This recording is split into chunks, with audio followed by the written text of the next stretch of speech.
तुमचं नाव सांगा. अमल गायकवाड आणि मी राहणार काळेवाडीमध्येच. काळेवाडीमध्ये राहतो. मी स्टाईल फडशीचं काम करतो आणि ज्या आपल्या गाड्या त्या टेलर ते खाली करतो.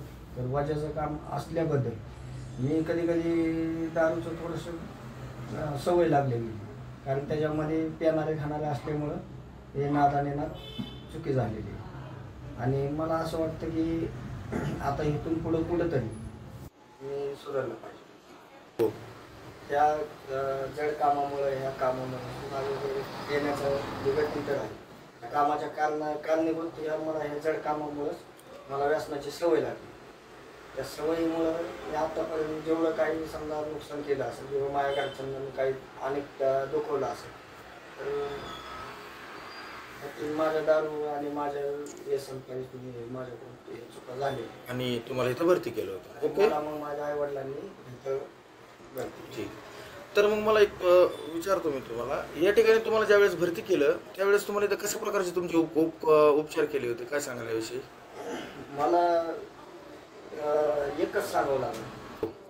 या ठिकाणी डॉक्टर उभे आहेत, तर इथं भरती केल्यानंतर डॉक्टरचा त्यांचा सल्ला वारंवार आपल्याला मिळतो.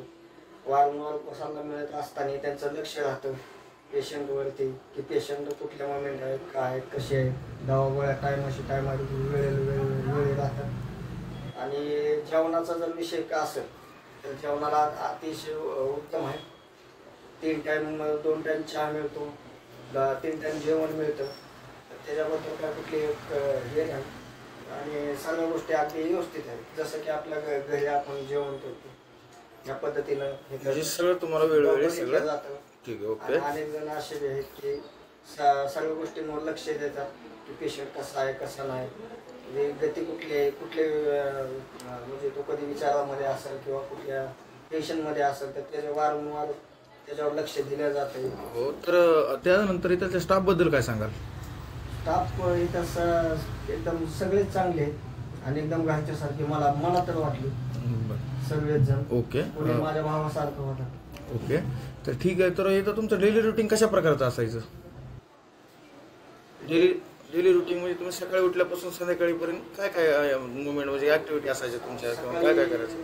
सकाळी जसं आम्ही उठत होतो सकाळी 6 वाजता उठायचो. ब्रश वगैरे झाल्यानंतर आम्ही इथं योगा घेतला जायचा. योगा घेतल्यानंतर तिथून खाली आल्यानंतर त्याच्यानंतर थोडंसं फ्रेश झाल्यानंतर नाश्ता भेटत होता आणि नाश्ता हे पोटभर मिळत होता. नाश्ता झाल्यानंतर मग त्याच्यानंतर थोडंशा आंघोळ्या वगैरे झाल्यावर नंतर जेवणाचा टाईम होत होता 1-1.5 वाजेपर्यंत. त्याच्या अगोदर ग्रुप बी असायचा आपला सर्वांना आणि त्या टाईम ग्रुपचा टाईम झाल्यानंतर मग जेवणाचा टाईम होऊन जायचा आणि मग आमचा 1:30 ते 4-5 वाजेपर्यंत हा एक आराम करण्याचा आणि झोपण्याचा टाईम होता.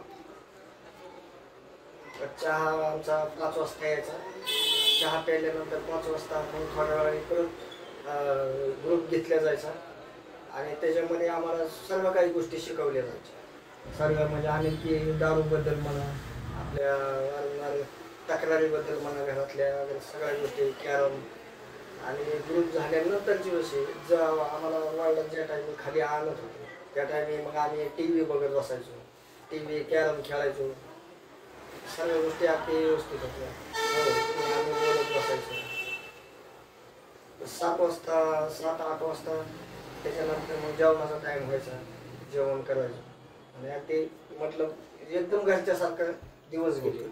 तर ठीक आहे. तुम्ही आता उल्लेख केल्याप्रमाणे ज्यावेळेस तुम्हाला ग्रुप सेशनमध्ये जे तुम्हाला दारू संदर्भात किंवा व्यसनमुक्ती संदर्भात जे मार्गदर्शन इथे दिलं जायचं ते मार्गदर्शन कशा प्रकारचं असायचं, काय सांगाल त्याच्याविषयी? याच्याविषयी मी काही जास्त सांगू शकत नाही, पण मला एकच गोष्ट बोलायची की ह्याच्यामध्ये असे काय मोमेंट आहेत की त्यांच्यापासून मी एकदम प्रेरित झालो आणि मला ह्या गोष्टी कळत गेल्या की आपण कुठं चुकलेलो आहे, आपण मेन महत्वाचं कुठं चुकलेलं आहे. आज आपलं इथं येण्याचं कारण कुठलं आहे? कारण इथं येण्याचं हे आहे की आपण मेन मुळात आपण चुकलेलो आहे, ह्याच्यामुळं आज मी इथं आहे. पण मला एकच गोष्ट म्हणायची की जसं श्रेयस आमचे हे घ्यायचे ग्रुप मिटिंग घ्यायचे त्या टायमी मला सुद्धा त्यांच्या बोलण्याकडे ज्या टायमी मी लक्ष देत असताना मला काही गोष्टी त्यांच्या पूर्ण एकदम म्हणजे मनामध्ये पूर्ण अशा रुतत गेल्या की म्हणजे त्या गोष्टींनी मला थोडेसे जे गोष्टी म्हणजे मला माहिती नव्हत्या त्या गोष्टी माझ्या लक्षात आल्या आणि वारंवार मला असं वाटतं बरं, की ठीक आहे. त्याचबरोबर दुसरे आपण जे बाहेरून लेक्चरर आणायचो त्यांच्याविषयी काय सांगाल? त्यांच्याविषयी बी सुद्धा मला अनुभव बरेच शिकायला मिळाले आणि तर त्या काही मॅडम असतील सर असतील किंवा अनेक जण भरपूर स्टाफमधले सर्व काही जण असतील तर त्यांच्यानंतर ते जे सांगत होते त्या टायमी मला सुद्धा अगदी त्यांच्या गोष्टी आवडत होत्या आणि ते योग्य रीतीने त्यांच्या गोष्टीनं आम्ही ऐकण्याचं पालन ऐकत होतो बस. ठीक आहे. तर ठीक आहे. तर जिव्हाळा व्यसनमुक्ती केंद्रासंदर्भात तुम्ही इथं आलात, तुम्ही इथं राहिलात, तुम्ही इथं रिकवर होऊन चाललात, तर तुम्हाला इथं कशा प्रकारचं कसं वाटलं तुम्हाला येऊन? तुमच्या काय प्रतिक्रिया आहेत, काय सांगाल? जिव्हाळा फाउंडेशनच्या बद्दल जर प्रतिक्रिया द्यायला गेलं किंवा सांगायला गेलं तर मला असं वाटतं की माझ्या घरच्यांनी अगोदर ह्या गोष्टीचं जर पाऊल उचललं असतं जिव्हाळा फाउंडेशन त्या टायमी जर असतं तर मी म्हणतो की मी महागल्लीच कव्हर झालो असतो. आणि आज जिव्हाळा फाउंडेशनमध्ये माझ्या आईने किंवा माझ्या मिसेसने किंवा माझ्या घरच्यांनी जो निर्णय घेतला आणि जिव्हाळा फाउंडेशनमध्ये मला टाकल्या गेल्यानंतर मला काही गोष्टी थोड्याशा नवीन असताना थोड्याशा